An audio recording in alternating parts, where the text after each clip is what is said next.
Hey, what's up, guys? Today I'm going to be talking about a movie that I actually saw a little while ago, but again, I just didn't have time to talk about it. Today I'm going to be talking about The Lighthouse.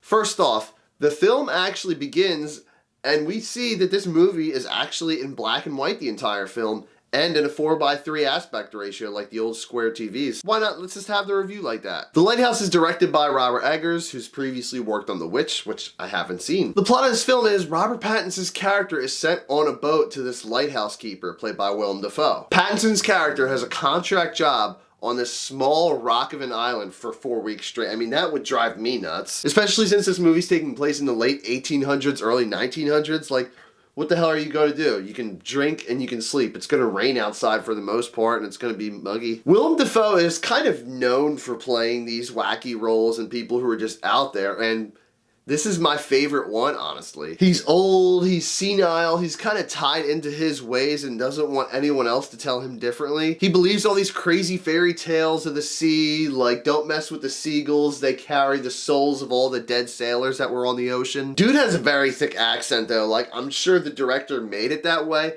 but there was times where I couldn't really understand what he's saying, I'm sorry. Robert Pattinson, I just still can't see him playing Batman even after this movie. He does a very good job in this film. This film does prove that he's a good actor for people who haven't seen him in anything else except Twilight or Harry Potter. Dude, some of the stuff that Willem Dafoe has Robert Pattinson do in this movie sucks. Like, I know I would bitch out within the first week.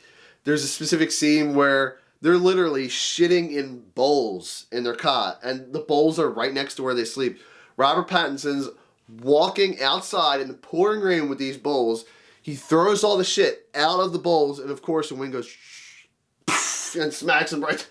I didn't know whether to laugh or just feel horrified. Like, this is a horror movie.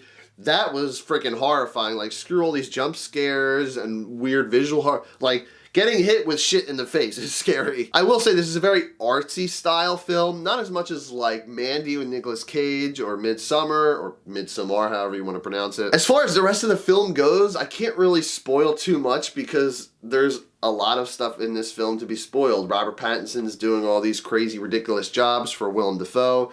They're getting drunk all the time. Willem Dafoe is putting these crazy stories that all these other sailors have had into Robert Pattinson's head. So you can understand being isolated on a small rock with one other person for 4 weeks with all these crazy stories, alcohol, and just the pure isolation of it all can drive a person crazy. Now, I know I said I had a little bit of trouble understanding Willem Dafoe's accent, but dude, Robert Pattinson's accent, I swear, like, I didn't know where he was from in this film, because half the time, like, it sounded like he was from New York or something like that, from the Bronx.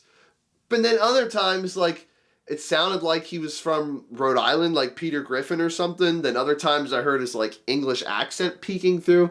I don't know what was up with that. And apparently this isn't the only movie that happens like that. There was an article I saw posted online for a Netflix film saying, like, what was his accent in that movie. Like, I really hope his American accent is consistent in The Batman. So I'll wrap up this review quickly.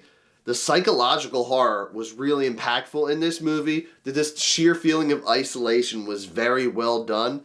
The gimmick of 4:3 and black and white was actually really effective. Willem Dafoe, Robert Pattinson did a great job. I love movies like this where it just focuses on two actors. That's why Swiss Army Man with Paul Dano and Daniel Radcliffe is one of my favorite movies out there. I also thought it was neat how back in the day, budget construction workers really worked. Like Robert Pattinson's painting the lighthouse, and Willem Dafoe's literally just sitting there with a rope holding him up so he can paint, and Robert Pattinson's all shaky and whatnot because it's literally just like a rope seat holding him up. This film is definitely worth your guys' time if you're a little bit open-minded and can accept the fact that it's gonna be a little weird since they're on the island for so long and just isolated like that. The Lighthouse overall was good. Robert Pattinson, it still doesn't convince me that he's gonna be a good Batman, but regardless, The Lighthouse gets a 7 out of 10.